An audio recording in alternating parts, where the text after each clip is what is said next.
Here is the original design here for Robert's distortion analyzer. And as we can see from the output of the switch gain amplifier, and we talked about this in part 3, we had the switch gain amplifier here going to our meter switch on the front panel here, where we look at either level or distortion on the meter.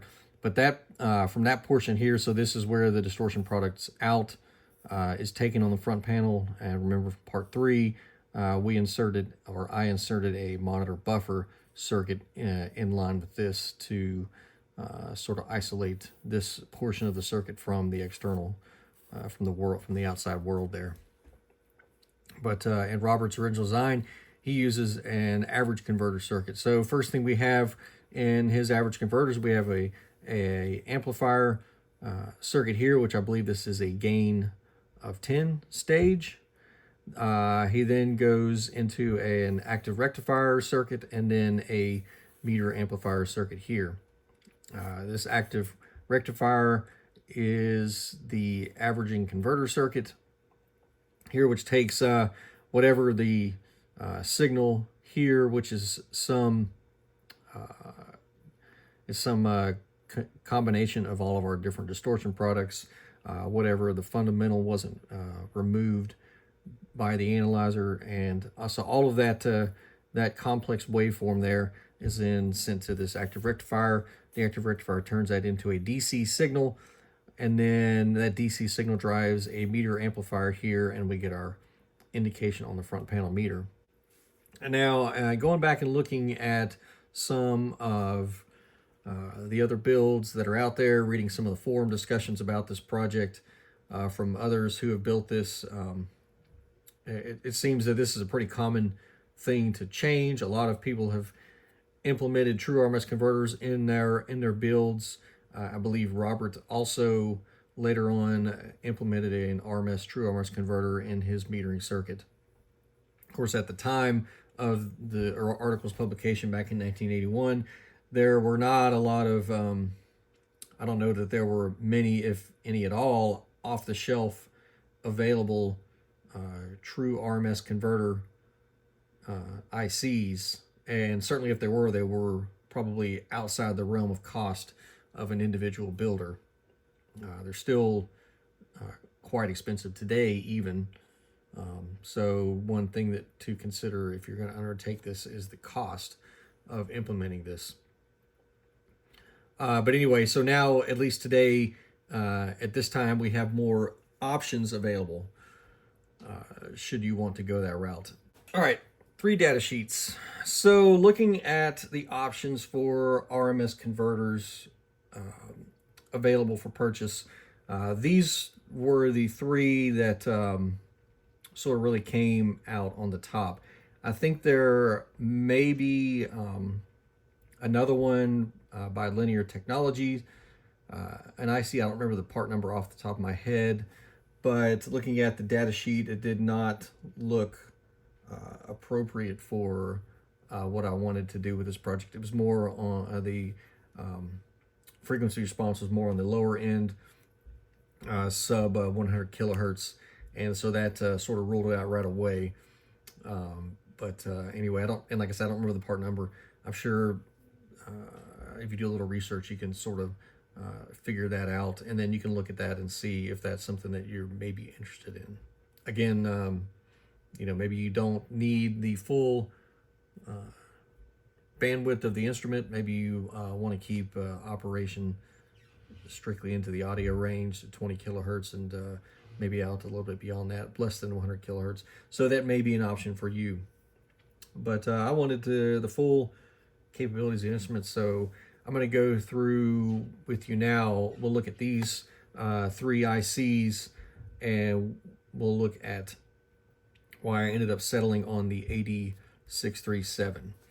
AD737, this is a low-cost, low-power, true RMS DC-DC converter, and comparatively, yes, it is low-cost. I believe this product is available. I think it's only still available in a surface mount package, and it was priced yesterday when I looked at about $19, in single units. So relatively low cost. It is still pretty costly at just under $20 in one-off packages.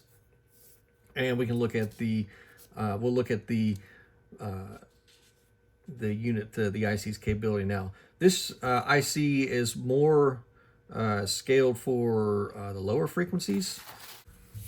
All right, looking at the frequency response from the data sheet, we see that for our 3 dB bandwidth, we're looking at a max frequency if we go with the full scale input conditions 200 millivolts. RMS, we're looking at a max frequency response of 460 kilohertz. If we look, and that's for the low Z input, the high Z input 3 dB bandwidth, we're looking at much less at about 190 kilohertz, and that's again for a full scale input of 200 millivolts RMS. Now 190 kilohertz, so our analyzer has a max range of 200 kilohertz. At 190 kilohertz, that isn't even going to get us to the fundamental of the top of our range before we are outside of the 3D bandwidth of this IC. So this IC was ruled out pretty quick. Now, if we go with the low Z input, a pin 1, a 3 dB bandwidth gets us just barely into the second harmonic, and my design criteria was at least the third harmonic of the highest frequency, so that would put us over 600 kilohertz, and ideally out to the fifth harmonic. Now the HP339A distortion analyzer is specified out to the third harmonic of its highest range, so 330 kilohertz. So that was where I kind of get my baseline. I want to go at least to the third harmonic of the highest range. Fifth harmonic was sort of a goal to shoot for, be nice, but I was willing to settle for the third harmonic of the highest range, so being about 600 kilohertz. And we'll look at the response of the unit later on here. So anyway, right off the bat, this 8737 was ruled out. One other problem with the 8737 is that the output is inverted. And that's where it talks about here. We're looking at the frequency responses here. DC output polarity is negative going. So if we have, so the output of this converter, which is a DC voltage, this is RMS DC converter. So the output, the DC voltage is a negative going signal.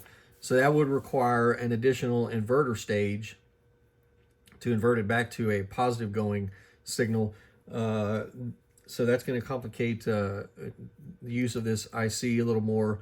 It's going to require an additional inverter amplification stage there to get it back to a positive signal, or either that, or we have to do some more complicated metering circuit, whereas we have to have a metering circuit that is going to respond, move the needle of the meter in the correct direction for a negative signal. So we're going to require some sort of negative responding voltmeter circuit. And again, those things can be factored into your design if you want to use this IC. But really, the frequency response of this IC is what sort of did it in for me for this build. Now let's take a look at the next true RMS converter. This is the AD536A. Now, this one is a pretty popular IC. I believe a lot of the people out there that have built this Roberts analyzer, that have implemented a true RMS converter, I think this is the way a lot of those people went. The AD536A, it's a really great IC. This is what the HP339A uses in their analyzer. They use at least two of these ICs. One of them is in the metering circuit for the true RMS conversion. The other place they use this IC is in the auto set level. This IC is used to convert the input level to an RMS signal as a reference for the to set the level on in the instrument, similar in the way that Robert uses the the MC 1496 IC in that voltage controlled amplifier scheme that we looked at in part 3. The HP339A uses this IC to convert the input level to a DC in order to determine what the proper reference level is, and then it uses some gain setting amplifiers there to re-level the distortion signal to reference it back to the appropriate level there. So I know that that instrument uses at least 2 of these ICs. Now they're not branded AD 536. They have an HP part number. I don't remember it off the top of my head, but if you look in the service manual for the HP339A, you can get the HP part number for those ICs and you can figure it out. But this is what that unit uses. And we'll take a look at this now. So the bandwidth here, we see here on the front page, for a VRMS of greater than 100 millivolts, we get a bandwidth of 450 kilohertz. So right off the bat, much better. 2 megahertz bandwidth is claimed for a 1 volt RMS input. We'll take a look at that.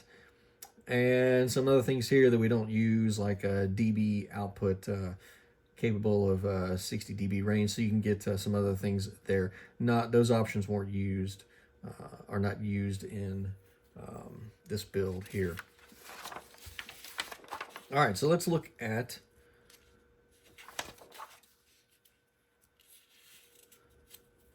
some other things here. Just the data sheet here. Of course, this unit has a built-in buffer amplifier. Again, that's convenient for some things that we might do.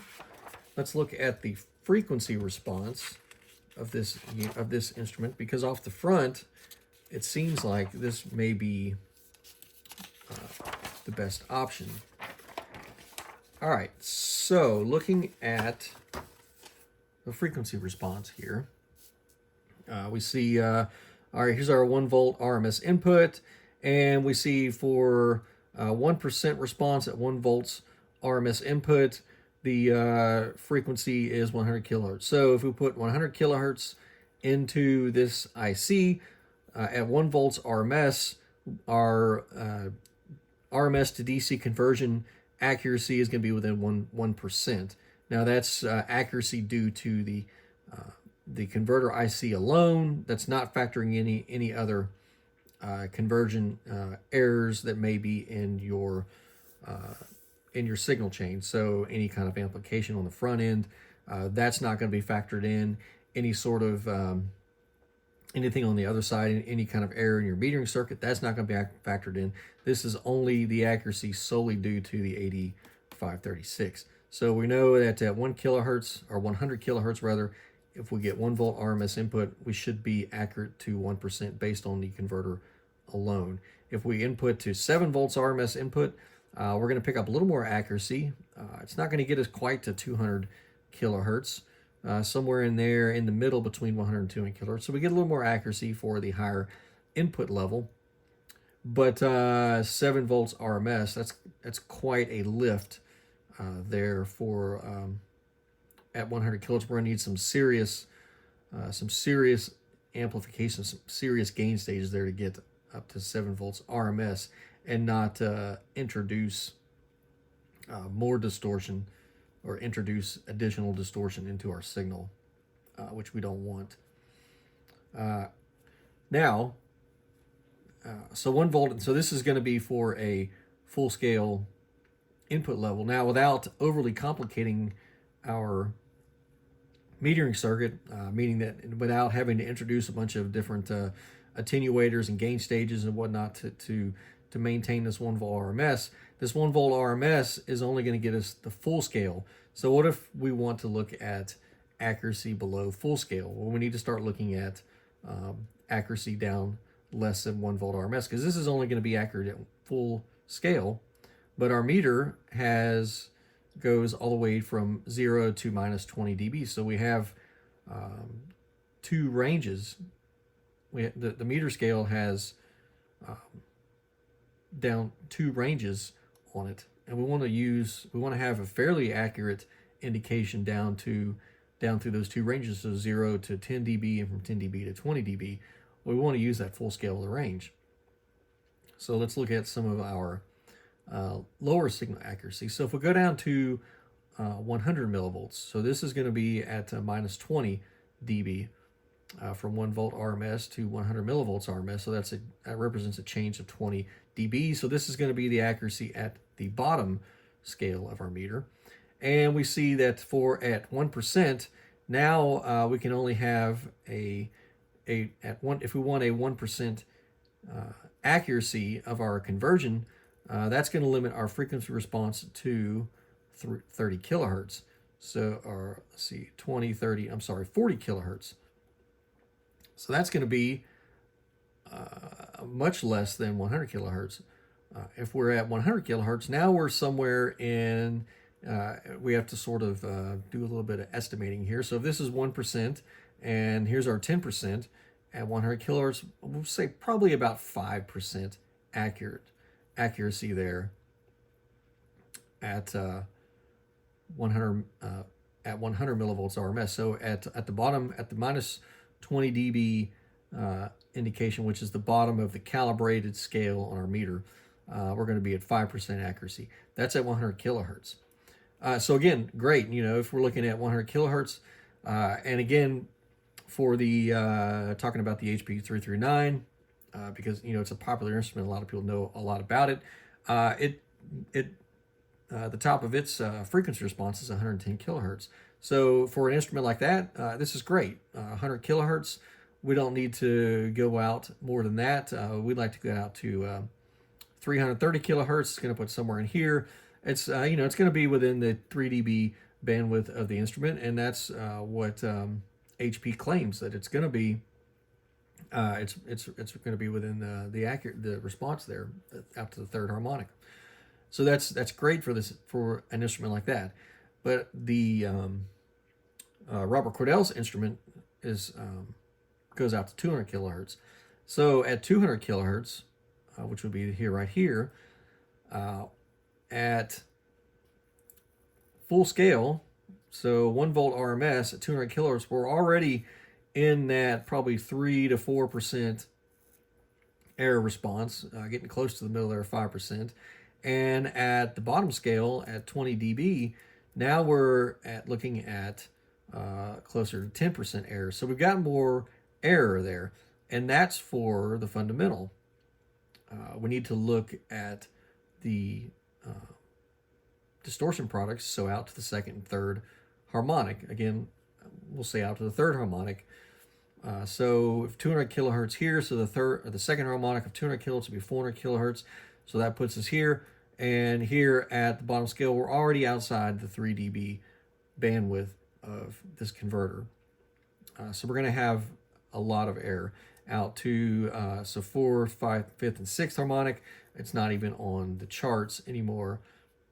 So this was the main reason why I did not go with this IC, because I wanted something that would give us a little more accuracy and specified out to the third harmonic of the highest frequency, being 200 kilohertz. So we need to get to at least 600 kilohertz. Other than that, this is a great IC. Works very well below 100 kilohertz.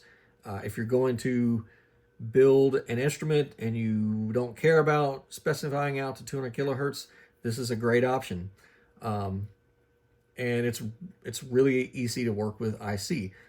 The main drawback is the cost. So I mentioned that I purchased this product from Mouser probably within the last year or two. I purchased several of them.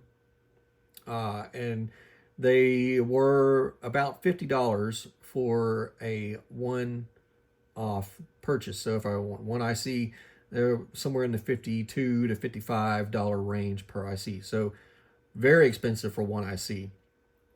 As I mentioned, as of this morning, December 4th, 2025, Mouser no longer has this IC listed on their website. So I believe that they have phased this out.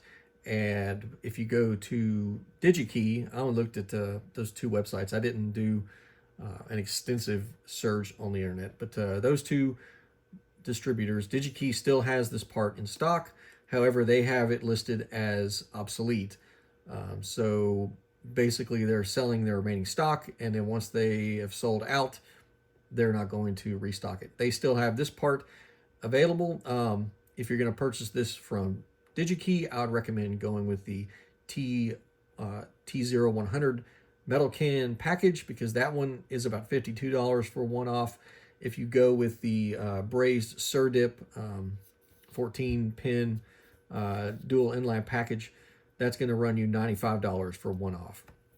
So if you're going to buy this IC, I would highly recommend getting over there to their website and looking at what they have available. They had over 6,000 of these available as of this morning, so I don't think they're risking running out of stock, but you never know. Some manufacturer may come and buy up the rest of their stock for whatever reason. So just something to think about.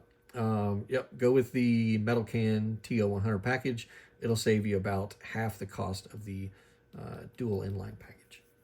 All right, yep, there it is. So on DigiKey's website today, you can see part status is discontinued at DigiKey. That's for the AD536. So yeah, if you want to get one, get them. Now's the time. They got 6,000 in stock, and like I mentioned, they're not cheap. $52.85 for in a one quantity. So yeah, if you have a need for that IC, I'd recommend picking one up now, so that when they run out, they won't be available anymore. All right, and so the RMS converter that I ended up going with was the 8637. And this product is still available from Mouser, although it's only available in a surface mount package. So if you're going to use this, keep that in mind. If you're going to be either etching a board, that's not going to be a problem. You can just put a pad for an SOIC package. But in my case, I was going to didn't want to etch a board, and I ended up going on to eBay and finding somebody that had that was selling these parts in the old SurDip package. There it is right here. This package is not available on Mouser. And yeah, no, I'm not a big fan of buying stuff like this on eBay. You'll find a lot of people selling this kind of stuff. These RMS converters, a lot of sellers over in China selling these, and really buying that kind of stuff on eBay from China, you don't know what you're going to get. You're most likely just wasting your money. So I don't like buying this kind of stuff on eBay, but I did buy these from a seller on eBay. He was based in the U.S. I don't remember the seller's name. It doesn't matter because I bought all that he had. So anyway, it was one of these surplus distributor resellers that claim that they sell parts from authorized dealers, and that they have parts in original packaging. Whatever, the price and what he said and what he had to offer was convinced me. I took a gamble and bought the 5 ICs that he had in stock for a reasonable price, and from the testing I've done, they seem to be the real thing. They have the correct response and whatnot, no issues. So anyway, that's what we have. This one I have here, however, I let the smoke out of this one, so that's why it's here. I'll talk about that in a minute here. All right, so the AD637 high precision wideband RMS DC converter, and this one is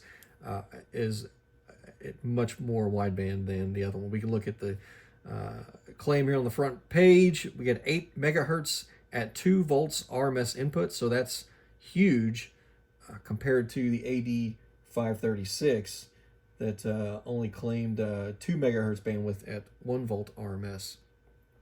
Now a little bit different at 2 volts RMS. We'll look at that. And more importantly, I like this 600 kilohertz at 100 millivolts RMS input. So this IC at least claims to be within bandwidth, so 3 dB bandwidth at 600 kilohertz at 100 millivolts RMS. So at our at the low end of our range on our front panel meter, down to 20 dB from our full scale range. Will be within 3 dB bandwidth of this IC out to the third harmonic. So we meet, I met my design goal there, at least out to the third harmonic at the bottom, using the full range of our front panel meter. So great. Other things that claims here, we got dB output, same as the 8536. Again, that's something that we don't use here. This one has a chip select power down feature, which also we don't use. This would be more for if you were implementing this in some sort of battery operated equipment and you wanted to save battery life, you could implement that. You just tie that pin to, I believe, the plus V, and that keeps the IC on continuously, which is what we want. In this case, we got a line powered unit. So other than that, we've got high accuracy, 0.02% maximum nonlinearity, 0 to 2 volts RMS input, and 0.1% additional error with crest factors of 3. So we've got high accuracy, wide bandwidth. This was the IC I went with. Now, another thing that is good about this IC is right now, as of this morning, I looked on Mouser's website, and this IC, for the low-grade version of this IC, which I believe has the same accuracy specifications, it's just the lower grade in the sense that it has a narrower rated temperature range to meet its accuracy. For a one-off is about $33. You can certainly get the higher accuracy grades or the higher grade IC if you need a wider temperature band. Those prices are up from there. But this IC is a less expensive than the 8536, and this IC is still in stock and it's not marked as obsolete. So it appears for now that Mouser intends to continue to carry this IC. I didn't look at DigiKeep, but anyway. All right. Looking at the data sheet, we will take a look at frequency response. Again, this IC also has a buffer amplifier built in, which is convenient there. We can see the specs on the buffer amplifier. Nothing really spectacular. It's got a pretty low slew rate, but again, so buffer amplifier. So if we're talking about using it at the as an output buffer, we're looking at DC. So we're not going to be having to buffer any sort of widely swinging. We're looking at like AC signals. So again, but anyway, like I said, the buffer data there, if you're going to use that, you can see the response there. All right, looking at the frequency response of this IC, we can see stated for 2 volts in our 3 dB. This is our 3 dB bandwidth. Our 3 dB bandwidth is 8 megahertz, and at 20 millivolts input, so again a 20 dB change, from 2 volts to 200 millivolts RMS, that represents a 20 dB change. So that would put us at the bottom of the calibration of our meter scale.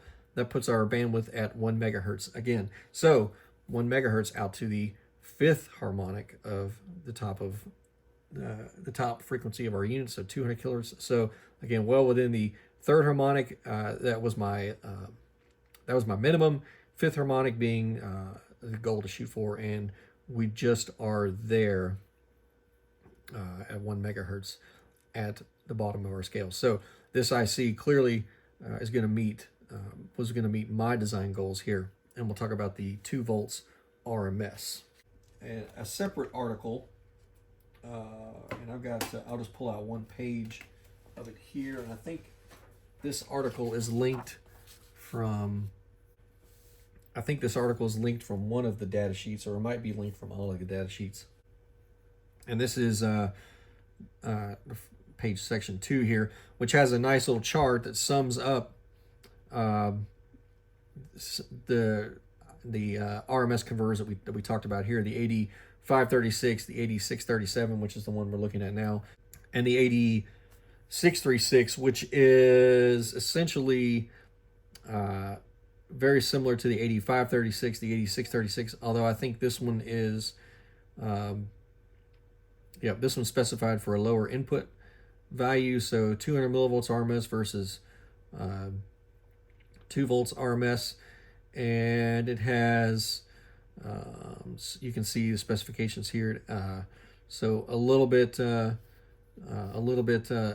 lower specification than the 8637, but and also a little bit much lower than the 637 as far as frequency response here, but a little bit better frequency response on the lower scale. So compared to the 536 for a 100 millivolts RMS, the bandwidth is 3 dB bandwidth, 300 kilohertz.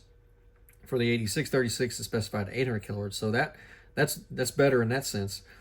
But your trade-off is a little bit of full scale accuracy. So at your 3 dB bandwidth for the 536, the full scale was 2 megahertz, or the 8637 or 636 rather was at 1.3 megahertz 3 dB bandwidth for full scale. So you trade off some full scale accuracy for some more accuracy at lower input levels.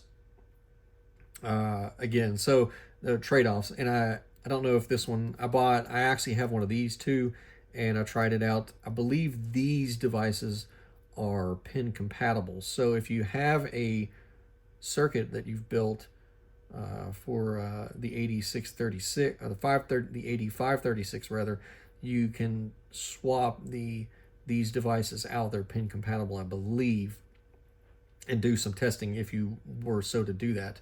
Now, the 8637 is not pin compatible to the 8536. I mentioned earlier that I let the smoke out of one of my 8637s, and that's the reason why I wasn't paying attention on the breadboard when I was building these circuits up. And I put in a 637, and I had not changed all the pin configurations. And anyway, so I ruined one of my 8637s that way. So be careful if you're doing some breadboarding with these devices. Know that check your pin configurations. I believe these are both pin compatible. You'll need to double check. The 637 is not pin compatible. All right, but back looking at the 8637, and trying to be really careful with these numbers. They're all very similar: 8536, 8636, and 8637. So they're all pretty similar. So just bear with me if I have a little misstep there. So let's have a closer look now at the response curves for the AD637 board. So I've got this is a blown up version of the frequency response graph for the AD637. And we'll look here and see where we think we can operate. So if we look down here on our frequency response, you may note that these lines, there's not 10 lines here. This is 100 kilohertz. This is 1 megahertz. So we can assume that this is 200 kilohertz, 400 kilohertz, 600 kilohertz, and 800 kilohertz. We don't have any other markings here to tell us otherwise. So we'll assume that that those are the markings that are shown here. And if we look for 2 volts RMS, we remember from our data sheet that at 2 volts RMS, the 3 dB bandwidth extended out to 8 megahertz. So if we look at the same markings here on the 1 megahertz to 10 megahertz, we see we have the same. So if we say 2, 4, 6, 8 megahertz, if we come up here, that puts us at for 2 volts RMS. That puts us right in what's inside the 3 dB bandwidth there. So I think that's a pretty good assumption there, that we can assume that these are in 200 kilohertz increments in between the 101 megahertz. So 2 volts RMS. So if we're at 600 kilohertz, that puts us somewhere right in here in between the 1% and the 10% range. It looks like we're closer to 1%. So that'll put us, somewhere about 3 to 4, maybe 3 to 4% here for accuracy. Now, if we come down 20 dB, because our meter has a calibrated range of 20 dB. So if we come down 20 dB, that puts us at 200 millivolts RMS. It's going to put somewhere right about here. We know that half of the distance, or half of the space between 100 millivolts and 1 volt would be a 316.2 millivolts RMS. That would put it at the halfway point here, so we know 200 millivolts is going to be somewhere maybe right about here. And if we can sort of extrapolate that out, that puts us somewhere out in this range here. Now for 600 kilohertz, so 200, 400, 600 kilohertz is going to possibly put us somewhere around the 10%, maybe a little bit more than 10% error. We don't exactly know how the curve is going to fall here, but if we assume that it's going to respond at this similar to the 100 millivolts RMS curve, then we could probably expect it to start to curve and fall off somewhere in here. So it's going to put us somewhere around the 600 is going to put us somewhere maybe right about for 600 kilohertz, maybe somewhere right about in here. So that's where we can expect to see that. And I've got another graph that I've sort of marked up with these lines.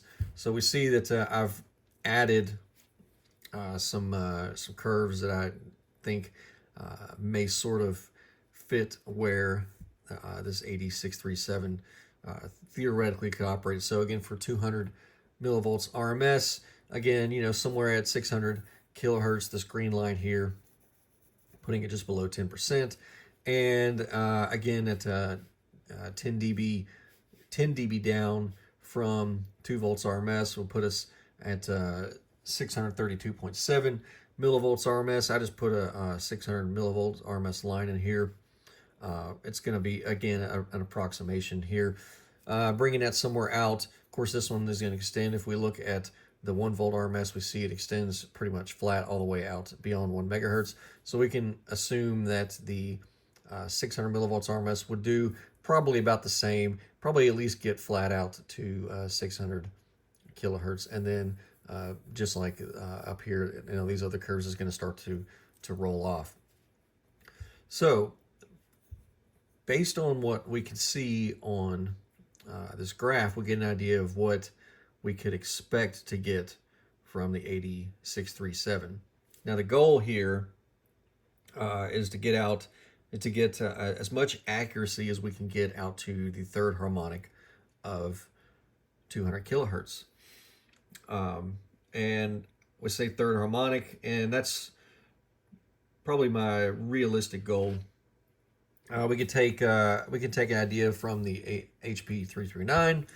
We see it's specified out to the third harmonic. Specifications apply for harmonics less than 330 kilohertz. So the top range of this instrument being 110 kilohertz, the third harmonic would be 330 kilohertz. So HP specified their HP 339 out to the third harmonic of the highest range, and we'll do the same with our Robert's instrument and this build here, and see if we can get our RMS converter to be as accurate as we can out to the third harmonic. Now, ideally, I'd like to shoot for the fifth harmonic, and we'll see how we can get that. But we'll set a hard goal of the third harmonic, and then we'll set, if a want to get it out to the fifth harmonic. So now we've kind of got some goals here, and that's what I have on this graph. So this green line here is the 600 kilohertz line. So that's our that's our hard limit there. We definitely want to be able to specify out to the third harmonic within a reasonable accuracy. Definitely, ideally somewhere within the 10% range. Definitely less than 3 dB. So we'll shoot for just like the HP analyzer here. Of course, on the highest range, it specifies plus 1.5 dB to minus 4 dB. So actually, on the low end, less than 3 dB, or rather greater than 3 dB there. So we'll shoot to stay within the 3 dB bandwidth, and based on the data sheet here, we should be able to achieve that pretty easily. It looks like the most limiting condition is going to be at 200 millivolts RMS, so the bottom scale, that's going to be our most limiting condition for 600 kilohertz. We see we're going to be less than 10%. We're still comfortably well above the 3 dB bandwidth. On the mid scale and full scale, we should be well within the 1 to 10% and less than 10% error there. And of course, on up to full scale, we're going to be even more so. And we can look at the 1 megahertz. This is the orange line here. We see that if this curve estimation is correct, then on the low end of our range, we're going to the conversion accuracy is going to fall outside of the 3 dB bandwidth here for 1 megahertz. But up to mid scale, again, we should be within the 10%. And definitely at full scale will be within the 10%. So those are going to kind of be some goals here, and I've got those sort of summed up here on this page. So like I said, for the RMS goals, our response, we're looking for a third harmonic of 200 kilohertz, which is going to be 600 kilohertz. We're looking for a full scale accuracy of plus or minus 10%, and that's a pretty generous tolerance there. We're going to shoot for 5%, so plus or minus 5%, or approximately 0.5 dB. That's for our full scale accuracy. Our bottom scale accuracy, we're going to shoot for 10%, plus or minus 10%, or 1 dB. So looking at bottom scale here for 600 kilohertz, we're going to shoot for within 10%, and we'll see if we can actually get there. And remember, this the curves I have drawn here, these are just my approximation. These are not, these curves aren't here. There's nothing specific for how the AD637 is going to respond there. So we're going to have to see if we can get to those conditions. All right, for the 1 megahertz, again, fifth harmonic of 200 kilohertz. The 1 megahertz, again, these are going to be more generous specs. Just because we don't know where this is actually the instrument's going to fall. But we can say full scale and mid scale, plus or minus 1 dB, 10%. That should be not a problem there. 1 megahertz. We see full scale.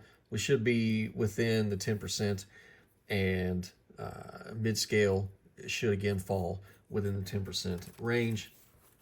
And the bottom scale, we'll see if we can get within the plus or minus 3 dB accuracy. Again, for bottom scale, 1 megahertz, again, it's going to be, we'll have to wait and see how that works based on this approximation of this curve if we don't know where it's going to fall out. But, you know, these are, some of these are theoretical, and of course this is going to be limited. The ability to achieve this will be limited by the front end. If we just put a signal directly into the AD637, we would expect to see this response here. But we've got 2 stages on the front end going into the RMS converter that is going to amplify and buffer that input signal. So we need to make sure that our front end circuit is going to be able to deliver its best performance so that we can get the AD637 to give us our goals here. So let's have a look at the schematic now of the RMS converter board. First coming in, we've got a gain amp here. Then you see the signal splits. So we've got two flow paths here. We've got an RMS, our true RMS converter, and our average converter down here on the bottom. So we'll go through the RMS first. So coming into the RMS converter, we have a buffer stage here, followed by the RMS converter, which is the 8637. And then that the output of that RMS converter, which is a DC voltage, then goes to our meter driver circuit. Down here in the average converter section, we come down to this branch. We've got our average converter here. We've got a buffer amplifier here to allow us to calibrate and offset the average converter output. And then we've got an electronic switch here that does the switching to select the signals here, either the output of the RMS converter or the average converter signal here, so that whichever signal is selected, that's the one that's driving the meter and giving us the indication on the front panel meter. Coming in to the gain amp, we have an input resistor. It's a 510 kilo ohm input resistance. That's just to prevent the input from floating. Our gain amp is an AD845. I found this op amp to work very well in this position here. We've got a pretty big lift. We've got to go from 100 millivolts RMS to 2 volts RMS to get our full scale indication. So that's where we have the gain amp here. We need something that's going to give us a lot of gain and have a lot of bandwidth, because if you remember, we need to go to 200 kilohertz being the top range of the instrument, but we need to respond out to 1 megahertz, and our limit was the third harmonic of 2 megahertz, so 600 kilohertz. So we need really need some pretty wide bandwidth here, and I went with this amplifier. I found this op amp had very wide bandwidth. I believe it's specified out to 12.8 megahertz, but of course that's going to be the unity gain bandwidth. We're actually providing some gain here, quite a bit of gain, so the available bandwidth is going to be limited due to that reason. But I found that this op amp works well, at least out as far as we needed to get for the gain there. The gain network here, we've got a trim adjustment here on the gain amp. If you'll remember from Robert's instrument, there is a distortion cowl adjustment here on the to adjust the output of the switch gain amplifier coming out of the product filters. We've got the product tracking filters here. So this is in our distortion product path. Product filters going into the switch gain. This is what is used to establish the 100 millivolts full scale level here. Now, of course, where Robert uses, he has an amplifier here. This is a gain of 20 amplifier here to then raise that 100 millivolts full scale indication coming out of the switch gain amp up to 1 volt RMS for full scale indication. Of course, we're eliminating all this portion here with this RMS converter board, but we still need to raise that 100 millivolts signal up. And so that's where we're taking our input from this point here into here. So we're getting 100 millivolts here for a full scale indication. And we can trim that, and I left this trim function here on the CP3 board so that I could trim this amplifier. Of course, this is a switch gain amp, so it's good to be able to trim this to get this response correct here. So this is functions sort of as a coarse adjustment for our RMS converter.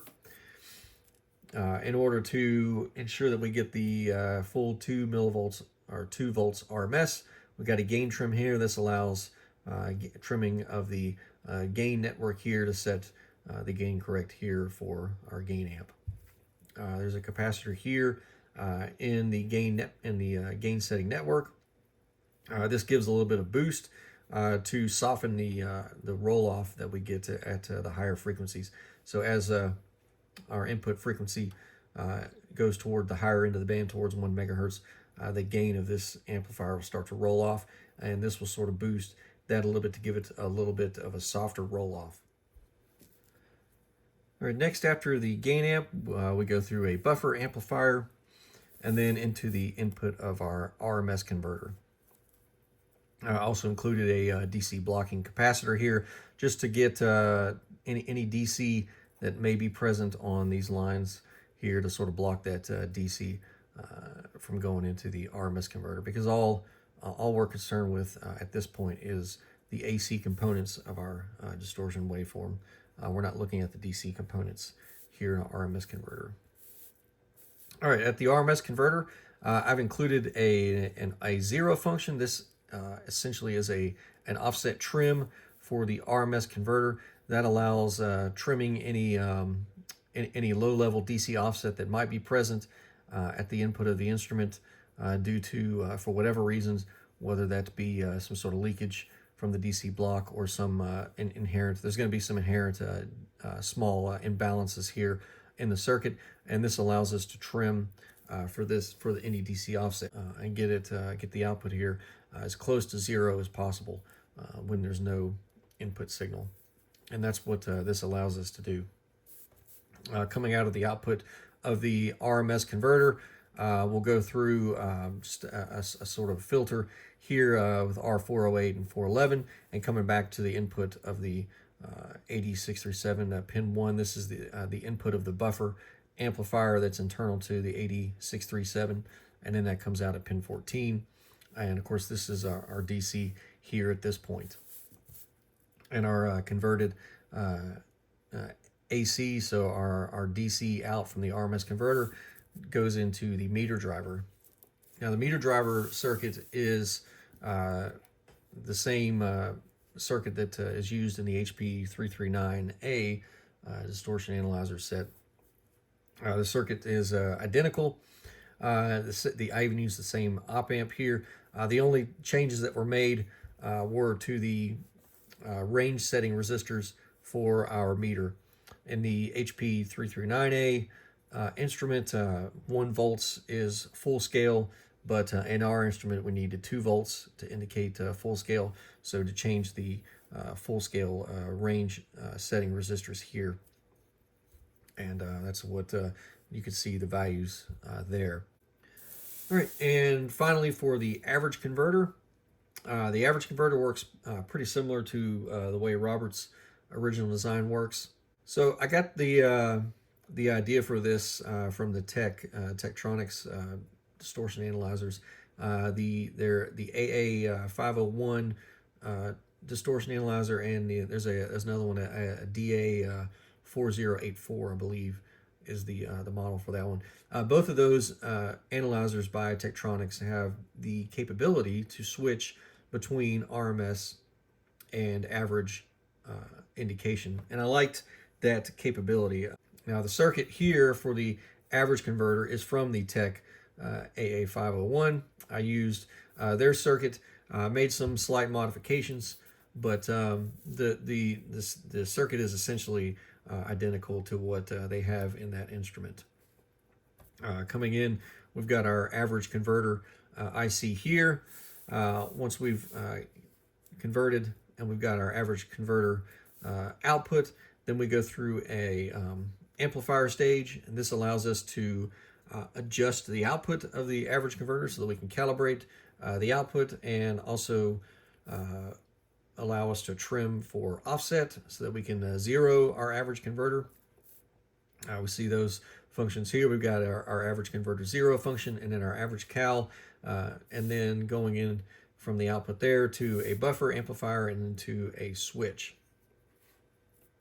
Now the way that this works is we've got this transistor switch here, and the response of the metering circuit is controlled by the response pin here. So when we apply a negative 15 volts DC to the response pin, that drives this transistor Q403 into a cutoff.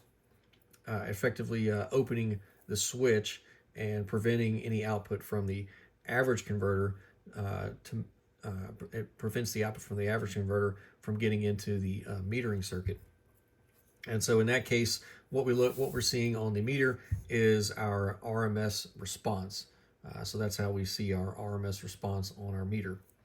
Now, if we want to look at the average response, what we do is we ground the response pin, applying 0 volts.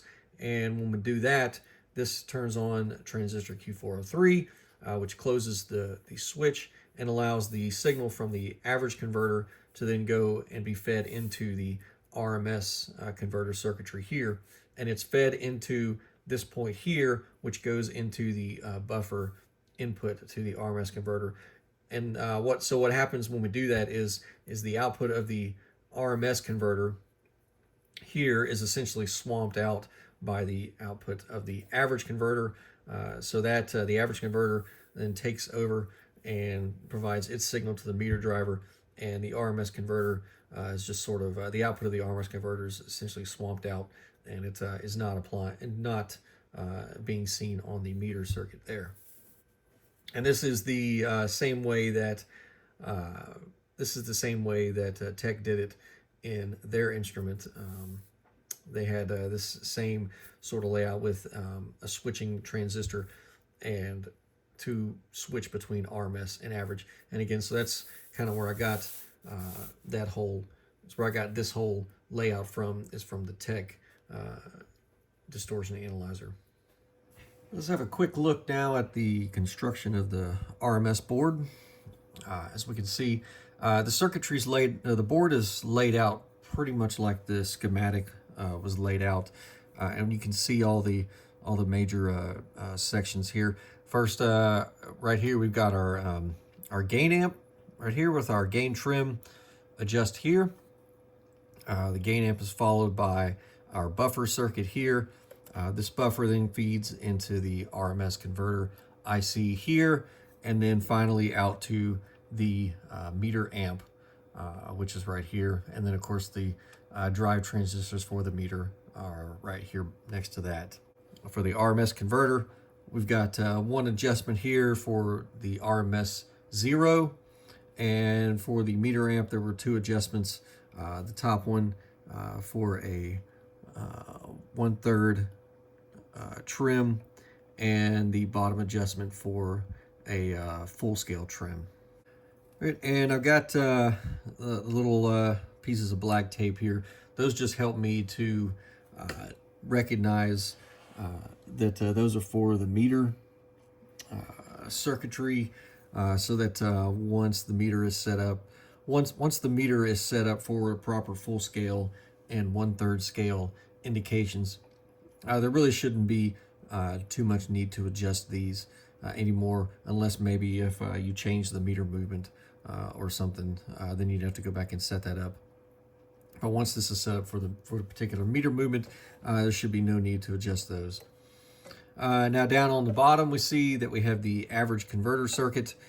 We have our average converter IC here, and that's followed by the output amplifier and buffer for the average converter right here. 2 adjustments for the average converter. We've got a 0 and an average response cal adjustment here. And the average converter is calibrated for sine, just like the RMS converter. I calibrated that at 2 kilohertz. The same for the average converter was calibrated for a sine wave at 2 kilohertz, so that'll respond accordingly there. Now, a couple of things that you may notice on this board that weren't on the schematic are these test points. These test points allow for me to, it makes it rather easy to calibrate this board, this RMS meter circuit. And we'll see later on that we'll use these to hook test equipment to, so that we can monitor the function of this circuit here. We've got one test point at the output of the gain amplifier. There's a test point at the output of the buffer, which this is the test point of the signals that's going right into the RMS converter. We've got a test point at the output of the RMS converter, so this is where we're going to see our DC voltage that's coming out of the RMS converter. And then there's a test point down here, which is on the output of the average converter. Now this test point on the average converter is on the converter side of that switch. So this is that that FET switch that switches between RMS and average responding. So this the indication at this test point, you can monitor that indication regardless of the position of the response switch. This test point is always providing the average response output, and that makes it very convenient there. And we can use this test point to zero the average converter, and then this test point here we use to zero the RMS true RMS converter. And like I said, the way we do that is just shorts the input to ground so that we can zero out, ensure that we have zero input signal there, and then we can adjust our zero adjustment controls for a zero output. And the way that you'll do that is you make that adjustment, and then you'll want to let it sit for a little while. Let it sit powered up for a little while, and come back and maybe make another adjustment there, just to account for any thermal drift there in your unit. Basically, until you get to the point where you're not really having to make any more adjustments. And then once those adjustments are made, you should be that adjustment should be set, unless you change some of the components downstream, then you may need to go back and revisit that adjustment. So input signal coming in here. For the response switch, I just simply tapped off the -15 supply for the RMS board here. This lead goes back to the back of the unit to the response switch, and then the response pin down here where this purple lead is what is then used to switch the metering circuit between RMS and average responding. And of course, this is the cable going out to the front panel meter. So we've got some test equipment set up here on the RMS converter, and I'll show you what we've got here. We've got test leads going into the voltmeters. We'll look at those. I've got oscilloscope probes here. The yellow one, channel 1, is looking at the output of our front end. So this is the AC signal going into the RMS converter, and then this blue oscilloscope lead, channel 2, is looking at the input waveform from a signal generator here. So that would be our reference input signal. I've got an input signal coming from the signal generator here, and we'll look at some other the rest of the setup here as we go. So I'm going to be applying signal from my signal generator here. Now I've got this sync lead is going to a frequency counter, which is there, so I can look at the frequency. And we've got 2 leads here. This lead's going to the input to the RMS converter board, and then this other one is going to the input to my RMS voltmeter, so that I can make the input level adjustments to make sure that we're getting the correct input level. I don't want any kind of input level errors from my signal generator. I don't want to be incorporated into the errors or attributed to the errors of the RMS converter. So I'll use this meter to adjust for any level changes on my signal generator, so that we get the correct input levels. And we're sitting at we're at on the 0.1, so we're at 100 millivolts RMS.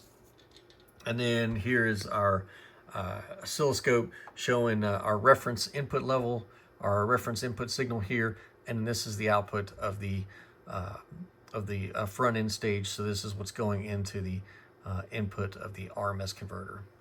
And then our voltmeters here, and what I'll do is I'll ratio this one to show a dB indication referenced off of this input here. And what we're looking at for values now is a 2 kilohertz sine wave going in. We can see that 2 kilohertz sine wave going into the input of the RMS board. All right, we'll try to get everything there in the camera. It's a lot. There's a lot of different things to look at here. So the first thing we'll do is we'll set our ratio. So we'll put that to show a 0 dB reference there for our 100 millivolts at 2 kilohertz sine wave. And the next thing we'll do is I'll go ahead and set up I'll step the signal generator up to 200 kilohertz here. All right, and we'll scale that. All right, so there's our 200 kilohertz signal. So we went from 2 kilohertz sine wave to a 200 kilohertz sine wave, and we didn't have there's nothing to correct here for our input level, and we see that our DC voltage has gone up a little bit. So we were right at 2 volts. Now we've gone up to 2.047 volts DC. We had a rise of about 0.2 dB, so we'll say 0.19, 0.2 dB of signal gain there. All right, there's 600 kilohertz. And we see we've got a little bit now, we've got 0.45 dB of rise there. And we see that our DC voltage has gone up. Our input level hasn't changed, so no need to make any corrections. But so now we're at this is the third harmonic of 200 kilohertz, so 600 kilohertz. And we see that we've got a little bit more gain there, but still within our goal there. So our goal was plus or minus 1 dB. That was our limit there, but our preferred goal was plus or minus 5%, or about 0.5 dB. And so we just got there at the third harmonic. Let's go ahead and go up to 1 megahertz. All right, so now we're at 1 megahertz, and we see that now we've lost some of our input level. This is where our front end is going to start to roll off here, and we see that now that that front end is rolling off, and now we're down 0.2 dB. So again, still within our goal. Now we're at 1 megahertz now, so this is beyond where we wanted our hard and fast limit of out to the 600 kilohertz, so the third harmonic. So this is sort of going out beyond, but we see even at 1 megahertz, we still are within our 0.5 dB, or 5%, and this is for our full scale indication there. So we can see our front panel meter, and we see where we're sitting now. So this is 1 megahertz, our 1 megahertz sine wave coming in, and we see we're just off of the full scale. We were down about minus 0.18 dB, and that's just about there where the needle shows our indication. So that our meter checks out there. All right, so that's good for sine waves, and we know that a sine wave is going to be easy. Let's try a square wave and see how we get on a square wave response. Now, remember I talked about earlier in some of the videos, I talked about why I wanted to go with an RMS, true RMS versus average responding. If we just wanted to look at sine waves, we could probably get by pretty good with just using an average converter, because we can calibrate that to indicate sine wave. But our distortion product train, our signal train, is most likely not going to be a nice perfect sine wave. It's going to be some complex waveform that's going to have lots of different frequency components in it, not just one major component. So let's look at a square wave, because a square wave we know is comprised of many different components at different frequencies. So the first thing we'll do is we'll go ahead and go back to our 2 kilohertz, and we'll re-reference our instruments so that we can look at how the RMS converter responds to square wave performance. And we'll switch our signal source now to a square wave, and we see that we've done that, and we're back at our 2 kilohertz. And I'll go ahead and re-reference our voltmeter here so that we can see the signal changes. So we're back at 2 kilohertz, and we're looking at about right at 2 volts DC. We'll go ahead and reference that back and get our 0 dB. And now we'll go up to 200 kilohertz again. All right, so now we've got our 2 kilohertz. We see that our square wave has picked up a little bit of overshoot there on the front end. Anyway, and I think that's representative of that boost that we talked about there. There's a little bit more. The front end has a little more gain at the higher frequencies, a slightly greater amount of gain as we get up into higher frequencies, and so that's what we're seeing here on the high frequency side of our square wave. In terms of our ratio of our RMS converter, we haven't picked a whole lot. We see that we did get a little bit of gain here. Remember this was a 2.003 when we started. Now we're at 2.007 volts DC, and we can see that on our instrument up here as well. Let's go ahead and take this up to 600 kilohertz. All right, now at 600 kilohertz here, and now what I might have to do for the square wave is where I've noticed that I've had to make adjustments. So I'm going to make a correction on my signal generator to correct that input level. And once that correction is made, we see that now we're down only about just under 0.1 dB down. We can see that here on our voltmeter. All right, so now what we see is that we've got a little more rounding of the square wave.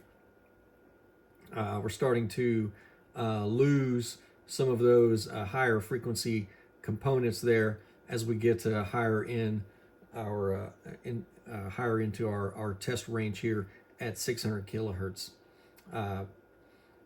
And what I know from the response is that once we get beyond about 1 megahertz, the frequency response really starts to roll off, and that's what we're starting to see here. We're starting to see the roll off of our front end, our gain amp and our buffer amp here. We're seeing that roll off, so that's going to make this square wave sort of tend to round out there. We can go up to 1 megahertz. All right, and there's our 1 megahertz. And again, I'll have to make a slight correction on the signal generator there to get back. And just for reference, I've had to raise the amplitude of my signal generator by 4 millivolts RMS. So at 600 kilohertz, I had to raise it 2 millivolts, and at 1 megahertz, I had to raise it another 2 millivolts. RMS. So not really huge adjustments there. Just I think mostly probably just because of the setup here I had to make those slight corrections. But again, like I said, I don't want the errors on the signal generator to be reflected in the test setup here. I want to get the response of just the RMS converter, and so that's why I'm having to correct that. But we see that now we've lost some more signals. So I told you that this was going to start to roll off as we approached 1 megahertz and beyond. And that's what we see here. So our DC voltage is down, our DC level is down quite a bit, and we're down about minus 0.64 dB there from where we started at 2 kilohertz. And we see that now our square wave, which is here, is starting to round off, and it looks more like a sine wave down here. But we would kind of again expect that. We know that as we get to higher and higher frequencies, we get more roll off, and we can see that clearly now we've got a lot of high frequency roll off on this square wave, and the amplifiers on the front end of this assembly are really starting to struggle now to maintain the signal integrity. All right, and looking at our meter indication here, we see that our meter is showing for our 1 megahertz square wave input signal, we're sitting right at about 0.6 dB off of full scale. So that's where we would expect to see our meter indication there. All right, so now let's do the same experiment here, and we'll check the bottom scale accuracy. So we've got the same setup that we started here. I'm going to switch this back to sine wave indication. So there we have for our sine wave, and we'll do at the bottom scale. So this is 20 dB down from our full scale. So our full scale was 2 volts DC. Our 20 dB down is 200 millivolts RMS or 200 millivolts DC there, and we see that we're down now. Right, so we'll reference our voltmeter here for 0 dB, and then I will raise our input frequency to 200 kilohertz.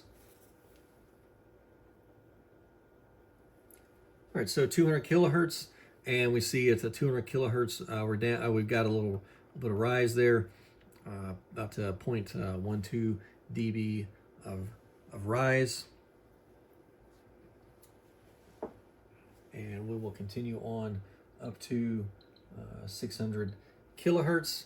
There's our 600 kilohertz there, and we see that not quite as significant of a rise this time on our gain, but anyway, there we go there. Now at 600 kilohertz, we're less than 0.1 dB high, and we're going up to 1 megahertz.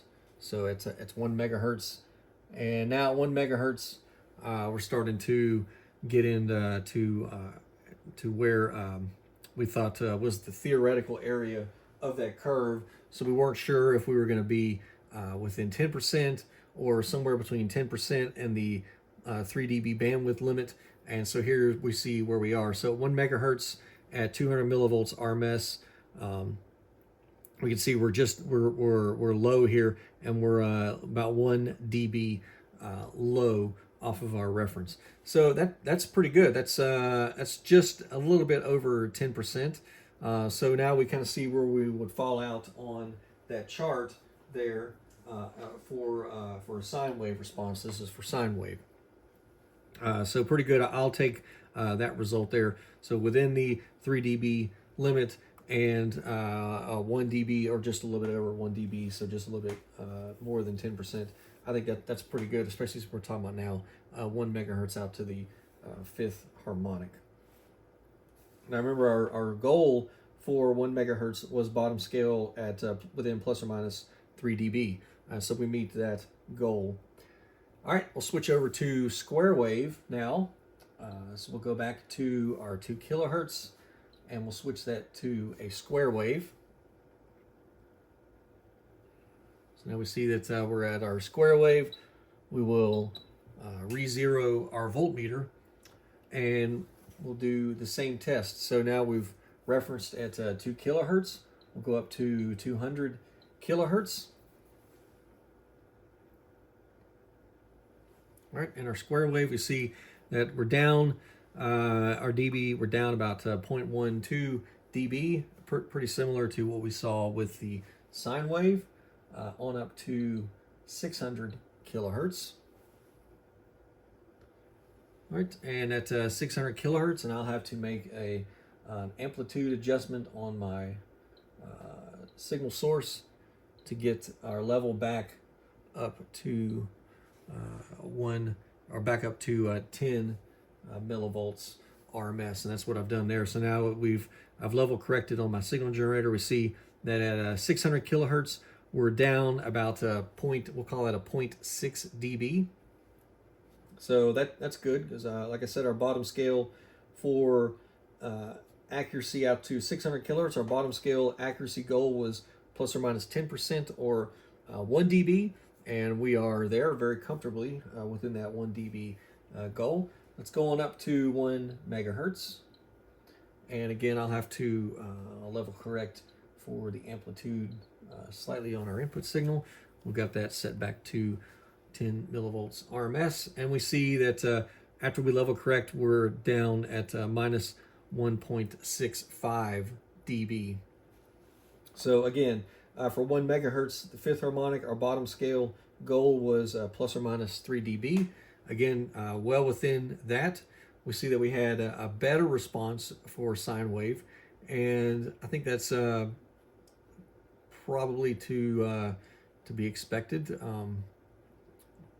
Just the square wave, with the square wave, we're losing we're losing so much power here as we lose these lower frequency or these higher frequency components of this input wave. So we're going to lose some of that signal because we're losing those higher frequency components. And so I would expect that for a square wave, we'd have a little bit poorer of a response than for a sine wave, and that's what we see here. But again, like I said, this is the fifth harmonic of our 200 kilohertz, so 1 megahertz. So again, outside of our hard goals for the response of the third harmonic at 600 kilohertz, but 1 megahertz, we still meet our goal here, which was a bottom scale indication within plus or minus 3 dB. All right, so we can see that for our bottom scale here, we can see that we're obviously more than 1 dB down from a bottom scale. If we go back to the sine wave, because we didn't look at that on the sine wave there, we see we came up a little bit, but we were still with the sine wave, we were still down 1 dB, and we can see that here that we're down about 1 dB on our sine wave. So let's we'll do one more test here. We'll go back to and we'll check the mid-scale, because we had a mid-scale goal also for 1 megahertz of plus or minus 1 dB accuracy for 1 megahertz mid-scale, and we'll set that back up and we'll look at that.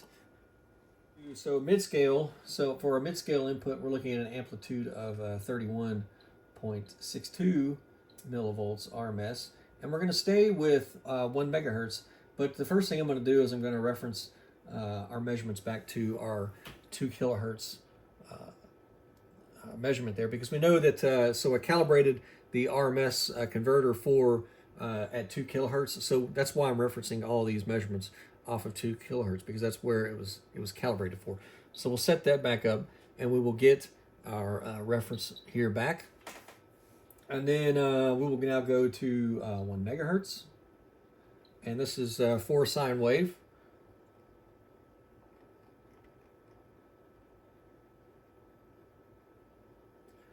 All right, so back to 1 megahertz sine wave. We see that at 1 megahertz, we're down 0.24 dB.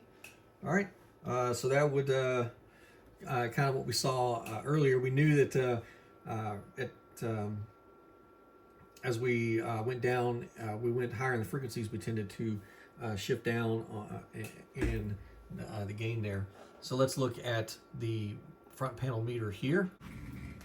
We see for our front panel meter here that now we're just under the minus 10 dB.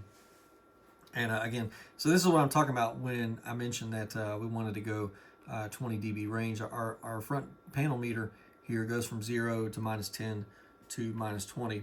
And these are what I'm using for the calibration points here. Obviously 0 being full scale, or minus 10 being mid scale, and minus 20 being bottom scale here. Now we can't calibrate on this scale below minus 20 dB because we don't have any graduations here beyond minus 20 dB.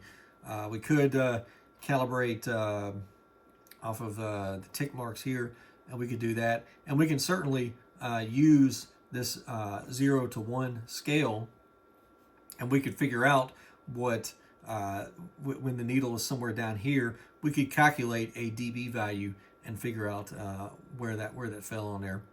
But just to make this easier for doing here, just simply going by the top scale there. But we see that so for our 1 megahertz sine wave at mid scale, our goal was plus or minus 1 dB or 10%, and we are definitely well within that limit. All right, so after we put in our 1 megahertz square wave, get it level corrected on the signal generator back to an indication there of 31.62 millivolts RMS, we see that we just barely make it. So, and I'll put the camera up here in a minute off the meter, but we see that we're sitting at just under minus 1 dB there. The goal being, of course, for mid-scale plus or minus 1 dB or 10%. and we just barely make it. Let's look at the instruments now on the bench. All right, we see on the instruments, we see that we just in fact did make it. We're at minus 0.8 or minus 0.9 rather dB at 1 megahertz, and of course that's a level corrected back to full scale 31.62. As we see, I've changed the range now to 0.03 or 30 millivolts indication there.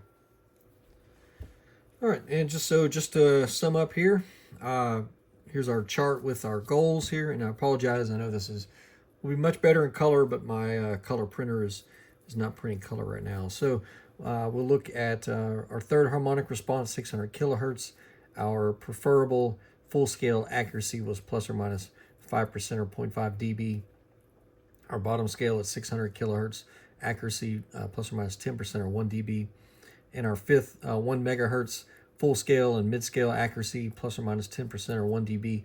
Bottom scale accuracy, we wanted it to be within the 3 dB limit, and both all of these criteria specified here met for sine and square wave response.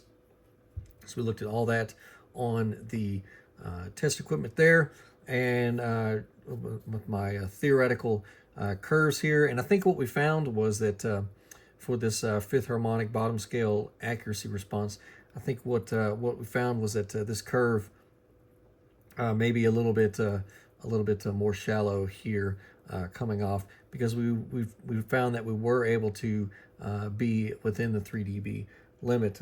So this may maybe extend out a little more and a sort of more curve, maybe have more of a curve like this, or have a shallower curve rather.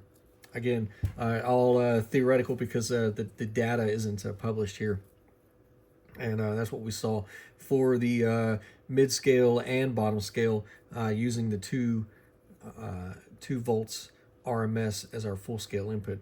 We had to sort of estimate where those curves might fall, and then see where it played out. And I think that somewhere in here, but we were able to meet those goals. And now lastly, I've got a chart here. So I went back and did more extensive testing, and not on camera, obviously, because don't want to see these tests repeated over and over again. But what we've got here is a chart of the response of our RMS metering circuit.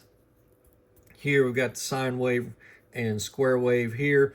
We see in all cases referenced to 2 kilohertz. That's our reference point.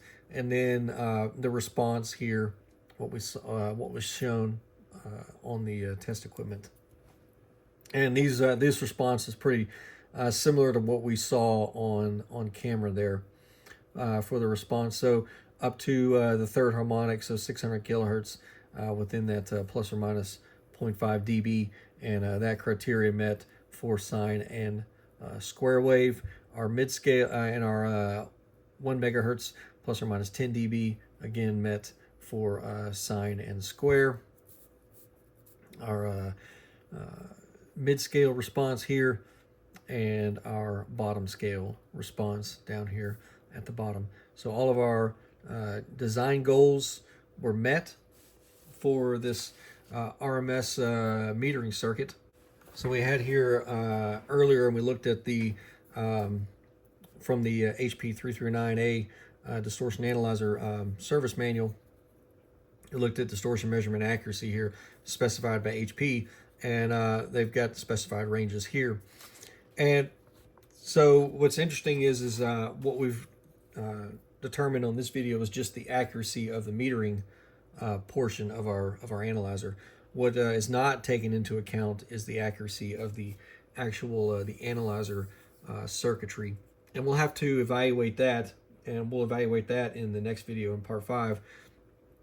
I'm still trying to come up with what I think might be the best method to evaluate that. I have some ideas on how we can evaluate the analyzer for its accuracy, in the sense that the levels of the distortion products coming in are accurately reflected in the metering.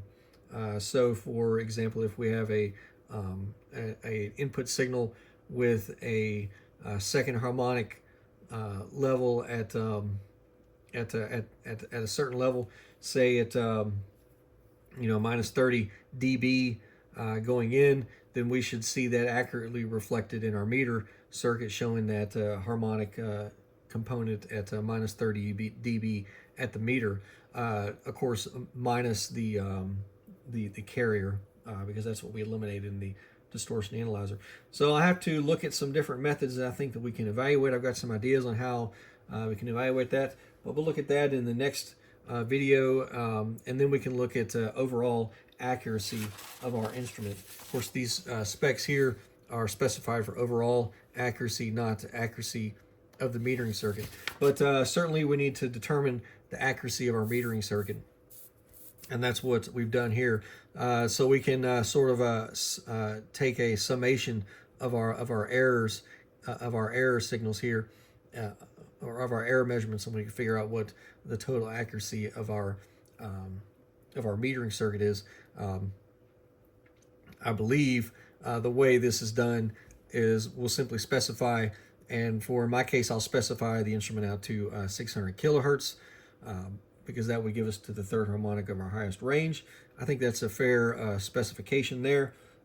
Certainly that's what HP did. They only specified it out as far as the third harmonic of their highest range. So we'll do the same here. We'll specify that out to 600 kilohertz. And so at that point, we would need to consider take the sum of our different errors, sum those up, we can get a total accuracy there of our metering circuit. From there, we can look at the accuracy of the instrument and see what additional errors the instrument, the analyzer itself, contributes to our signal, and then we can get a total accuracy of the instrument. Like I said, we'll look at that in our next video. This video was mainly to cover the RMS converter portion of my analyzer build, and I think we've covered that pretty good there in this video. So I hope that you enjoyed this video. Like I said, I hope that I was able to relay this information in a way that everyone can understands. Again, this is just these are the ways that I've sort of learned this going along. I'm definitely not an expert in this field, just things that sort of picking up and going along the way. So certainly if there's other things for me to consider, or if you have any constructive feedback or ideas that I could look at, certainly feel free to leave a comment, and I will look at those and address those as I can get to those comments. But that's going to wrap it up for this video, and I hope you stay tuned and look forward to the final part 5 of this series, and then we'll look at the instrument as an overall working device. We'll look at seeing if we can determine how accurate it is, and we'll look at the methods that I've used to test this instrument for distortion analysis. But that's all for this video. Thank you for watching.